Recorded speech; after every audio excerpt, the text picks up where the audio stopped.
The first one I'm going to give you is from eye tracking studies. Has anybody heard of these or seen these before? Right? A couple of you. So these are these goggles that you can put on a person, and the thing that is very interesting with eye tracking is that our unconscious mind is in control of our eye movements. Right? So you just look at me and you think you're looking at me. But as you look at me, your eyes are actually moving and they're checking other things out at an unconscious level. At a subconscious level, you could be looking at my shoes, you could be looking at my watch, you could be looking at somebody else next to you, you're looking at the slide back to me, but your brain is only absorbing at the moment that you're looking at one thing, but you're actually not. Your eyes are going like this. With these glasses, we can track where those eye movements are and know what your unconscious movements are, and we know what you're actually looking at. And this message is being transmitted to the unconscious brain, which is making assessments all the time. Assessments that you're unconscious of, right? And this is what I get into in my seminars. I talk about what drives behavior from an unconscious level. So eye tracking studies, great for you guys if you're in marketing and you want to figure out how to get more people to look at. And you guys are going to love this first one. If you haven't seen this, this could be a game changer for you web designers. Seriously, total game changer. Has anyone here heard of the F pattern? 1, 2, 3 people maybe? For those of you who haven't, this will change your life right now. Okay? If you came and got nothing else, if you applied this technique, worth the price of admission, absolutely. Maybe 7 times over. Eye tracking studies have found that when anybody lands on a website, any website, anywhere, the eyes follow a very specific pattern almost 100% of the time. And almost in 100% of the cases. And it's called the F pattern. So the eyes first do this. Da, da, da. The eyes start in the upper left-hand corner. So if you want, whatever's in the upper left-hand corner is the first thing that is going to get registered by anyone who lands on your website, ever, or any page online. Landing page, website, I don't care what it is. Upper left-hand corner. Then the eye is going to track from the upper left-hand corner along the top and register what's there. And then it's going to track down and register what's ever there. Then it's going to go down to the second line or the second area, like an F, and read across. That's essentially it. If you have not captured their attention in that F, gone. So if you, for example, had an invitation to, let's say, your ebook, right? Or your lead capture of some kind that was in the middle right and a right-hand sidebar on your blog, would that be effective, yes or no? No, completely ineffective.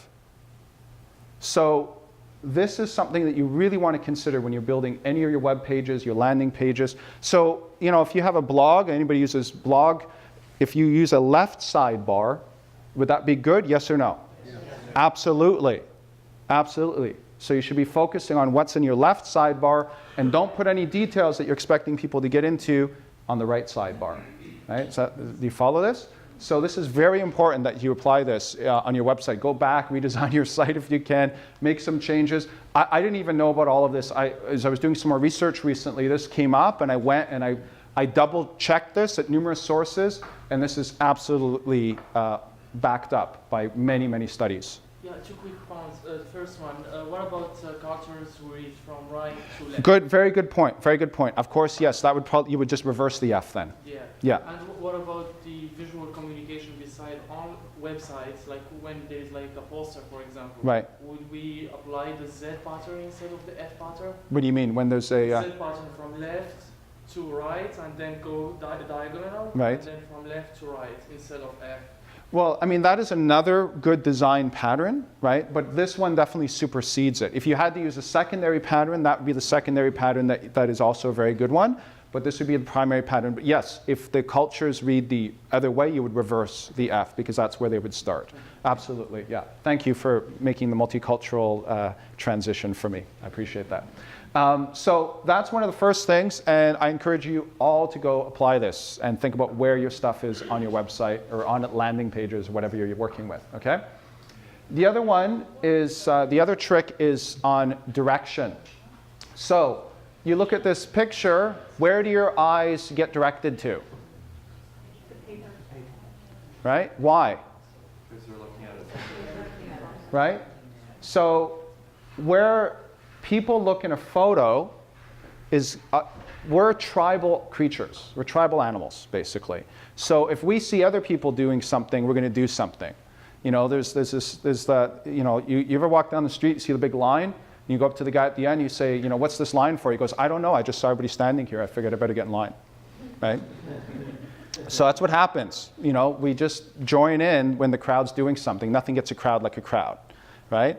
So, you know, if you have a website or you have a Facebook page and there's 5 likes, would people be more likely if you had 50,000 to like it than if you had 5?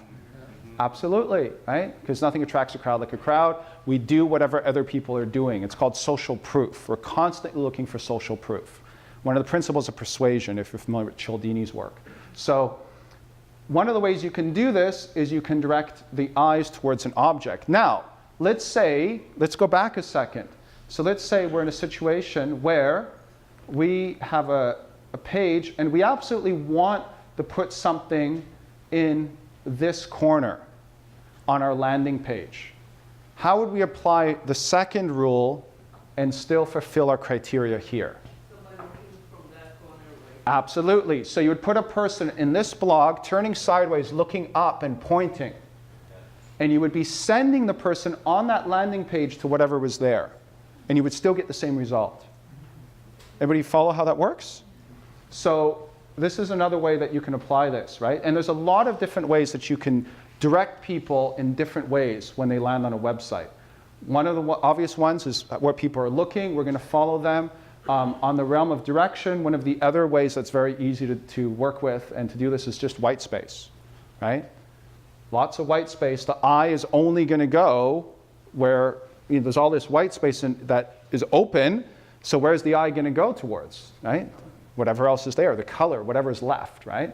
So Google designed one of the best websites of all time with this approach.